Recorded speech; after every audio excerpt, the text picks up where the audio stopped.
அஸ்ஸலாமுஅலைக்கும் வரஹ்மத்துல்லாஹி வபரகாத்துஹு. Hi to everyone. சகோதர சகோதரிகள் எல்லாரும் எப்படி இருக்கீங்க?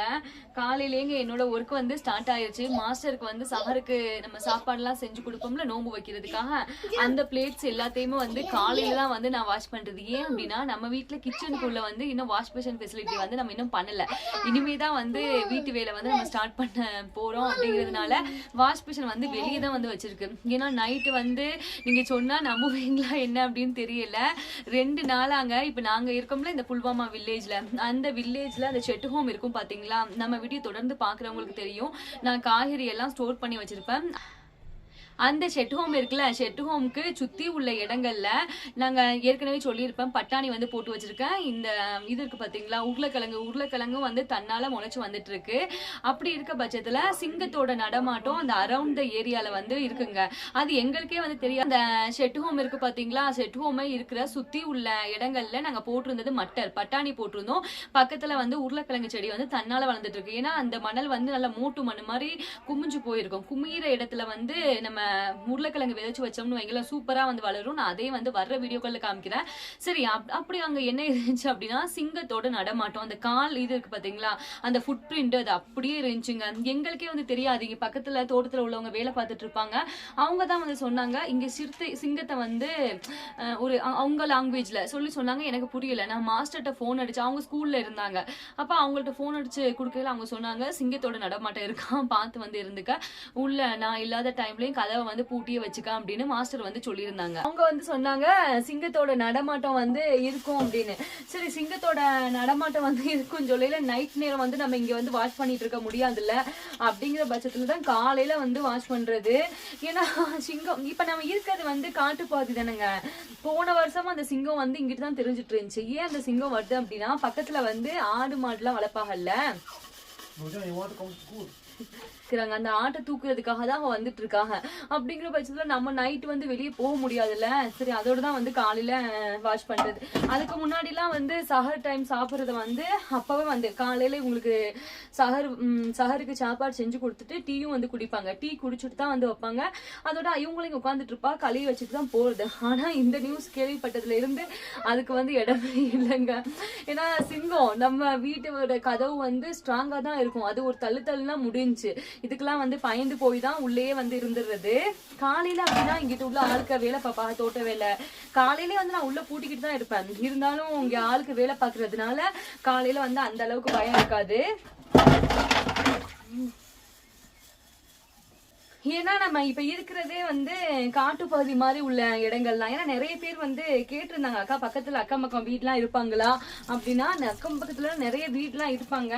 ஏதாவது ஒன்றா ஒரு சவுண்ட் கொடுத்தோம்னா வந்துடும். Master case only of master. பக்கத்துல வந்து வீட்டுல உள்ளவங்க எல்லாம் ஆஃப் குக்குடு. பக்கத்துல இங்க வீட்டுல உள்ளவங்க எல்லாம் இருப்பாங்க. ஒரு குரல் கொடுத்தா வந்துடுவாங்க. இருந்தாலுமே கொஞ்சம் பயந்தானே, அதுக்காக தான். மாஸ்டர் வந்து ஸ்கூலுக்கு வந்து ரெடி ஆயிட்டு இருக்காங்க.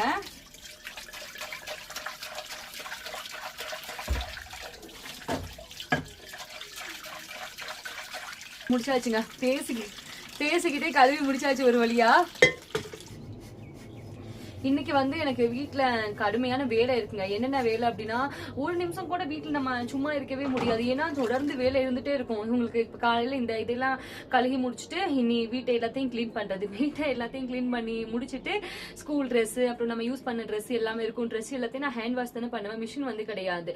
அந்த துணி எல்லாத்தையும் துவைக்கணும். துணியை துவைச்சு முடிச்சுட்டு அதுக்கு ஒரு டைமிங் வந்து வச்சிருப்பேன். ஒரு 11 மணி 11:30 முடிச்சிருவேன். 2ஐயும் முடிச்சுட்டு பக்கத்துல அங்கேயும் தோட்டத்துக்கு பக்கத்துல உள்ளவங்களும் வேலை பார்க்க வந்துருவாங்க. சோ அதனால வந்து ஒன்னும் பிரச்சனை இல்ல.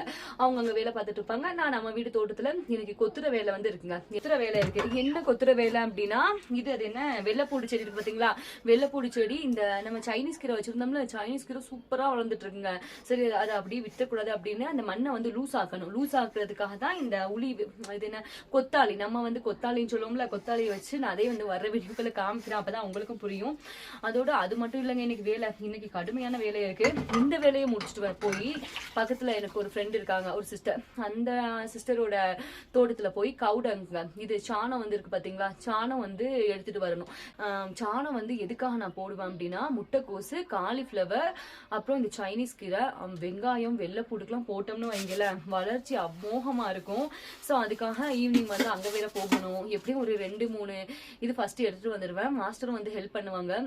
ஸோ இதெல்லாம் எடுத்துட்டு வந்து கொட்டிட்டோம் அப்படின்னா வேலை வந்து முடிஞ்சிடும். ஏன்னா இவ்வளவு கஷ்டப்பட்டு வளர்க்குறோம் பாருங்க, அது ஒரு நல்ல அறுவடையை கொடுத்துச்சு அப்படின்னா நமக்கும் மனசு திருப்தியா இருக்கும். போன வருஷம்லாம் ஒவ்வொரு காலிஃபிளவர், ஒவ்வொரு முட்டைக்கோஸ், ப்ரோக்கோலி எல்லாமே எப்படியும் ஒவ்வொரு கிலோ கிட்ட எடுத்திருப்பேன். 1 கிலோக்கு மேலே 2 கிலோ கூட இருக்கும். அவ்வளவு பெருசு பெருசா இங்க பக்கத்துல உள்ளவங்களுக்கும் கொடுத்தது. ஏன்னா நம்ம வீட்லயே மணல் இருக்கு, விளைவிச்சிடலாம் பாருங்க. சரி எதுக்காக வெளியே வாங்கணும் அப்படின்னா, இங்க யாருமே வந்து ஒரு பைசாக்கு கூட வெளியே எதுவுமே வாங்க மாட்டாங்க.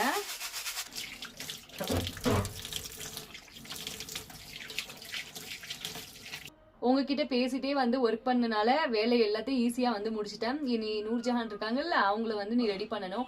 அவங்க காலையில எழுந்திரிச்சு சாயா அப்புறம் குல்ச்சா வந்து இங்க உள்ளது குல்ச்சா அப்படின்னு சொல்லுவாங்க. நான் அதையும் வந்து உங்களுக்கு வர வீடியோக்குள்ள காமிக்கிறேன். குல்ச்சா அப்படின்னா ஒரு வகையான பிரெட் மாதிரி இருக்கும். அது பிரெட் கிடையாது, இருங்க நான் அதையும் காமிக்கிறேன்.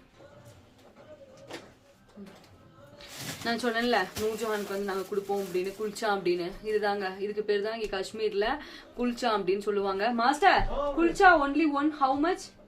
110 rupees. 110 rupee? Yes. 1 kg? 1 kg 200. 200. நான் இது நாள் வரைக்கும் 5 ரூபாய் தாங்க நினைச்சேன். ஒரு குல்ச்சா வந்து 10 ரூபாயா, 1 கிலோ நம்ம வாங்கினோம் அப்படின்னா 200 ரூபாயா. எப்படின்னா 1 கிலோக்கு ஒரு 2 எக்ஸ்ட்ரா வந்து வைப்பாங்க. இதுக்கு பேர் தான் குல்ச்சா. இது வந்து இப்படி கிரஷ் பண்ணோம் அப்படின்னா நல்லா உடைஞ்சிரும். இங்க பாருங்களேன், கொடுப்போம் அப்படின்னு. அது வந்து இதுதாங்க, இது குழந்தைகளுக்குலாம் நம்ம தாராளமா கொடுக்கலாம், நல்லா இருக்கும். இது எப்படின்னா இங்க உள்ளவங்கலாம் நீங்க சொன்னா நம்புவீங்களா என்னன்னு தெரியல, 6 மாச குழந்தைங்களுக்குலாம் இந்த குல்ச்சா வந்து கொடுக்க ஆரம்பிச்சிருவாங்க. டீல தொட்டு நம்ம ஃபர்ஸ்ட் வந்து குழந்தைங்களுக்கு ஃபுட் கொடுப்போம்ல, அந்த சமயத்துல இதுதான் வந்து இவங்க கொடுப்பாங்க. இது மட்டும் இல்லாம இன்னும் இங்க காஷ்மீர்ல நிறைய வெரைட்டியான, காஷ்மீர்ல நிறைய பேர் கேட்பீங்க என்ன ஃபேமஸ் அப்படின்னு.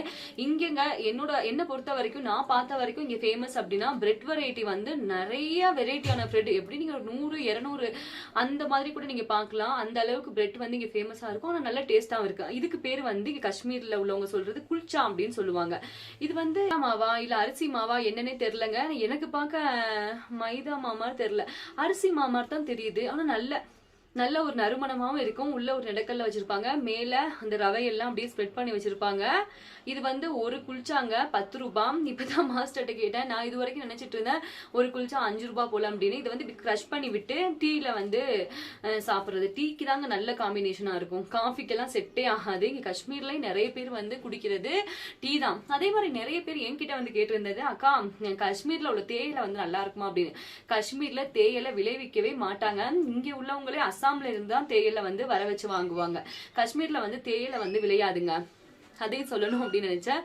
இது வந்து இந்த நூர்ஜஹானுக்கு ரொம்ப பிடிக்கும், அதனால நேத்தா வந்து வாங்கிட்டு வந்தாங்க. இன்னமும் நான் கூடையில வந்து ஷிஃப்ட் பண்ணல. ஆனா ஒரு பாக்ஸ்ல வந்து போட்டு வைக்கவே கூடாது, உள்ள வந்து ஃபங்கஸ் வந்துடும், பச்சை பச்சையா போயிடும். இது வந்து நம்ம இப்போ 1 கிலோ வாங்கிட்டு வந்தாங்க, 1 கிலோ 200 ரூபாய் அப்படின்னு. 1 கிலோ வந்து நம்ம எப்படி ஒரு 4-5 நாள்ல வந்து முடிச்சிடணும், இல்ல அரை கிலோ வாங்கினாலுமே சீக்கிரம் முடிச்சிடணும். ஏன் அப்படின்னா இதை வச்சோம் அப்படின்னா உள்ள பச்சை பச்சையா வந்து ஃபங்கஸ் மாதிரி வளர ஆரம்பிச்சிடும். அதுக்காக தான் போது வயர் கூட அந்த மாதிரி இதுல தான் வச்சு யூஸ் பண்ணணும். ஏர் டைட்டான பாக்ஸ்ல வந்து போட்டு வச்சோம்னு வைங்களா ஃபங்கஸ் வந்து. ஓகேங்க, இனி நான் என்னோட ஒர்க்கை வந்து ஸ்டார்ட் பண்ணிடுவேன். தேங்க்ஸ் ஃபார் வாட்சிங். Thank you so much and take care.